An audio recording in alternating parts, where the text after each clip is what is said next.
साहिवाल से one plus news के bureau chief Mohammad Aamir Zargar की रिपोर्ट के मुताबिक साहिवाल पुलिस ने जदीद साइंटिफिक तरीका हाई तफ्तीश, forensic science, mobile trekking, geo fencing, DNA fingerprints और पेशा वराना महारत को बरूए कार लाते हुए अमन अमान कायम करने और जराइम पेशा अनासिर की सरकूबी के लिए सरगर्म अमल है। सिरका वहाइकल करने वाले मुलजिमान के खिलाफ कार्रवाई करते हुए मुलजिमान के कब्जे से 14 कारें, 2 ट्रक, 1 ट्रैक्टर, 249 मोटरसाइकिलें बरामद की।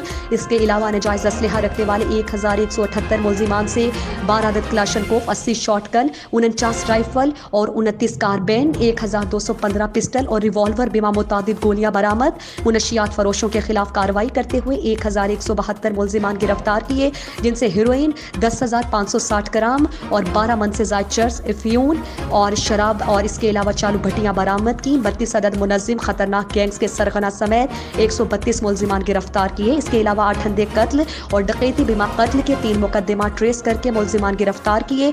पुलिस इस कारकर्दगी को साहिवाल की ताजिर बिरादरी, समाजी हलकों और सहाफ़ी बिरादरी ने सराहा।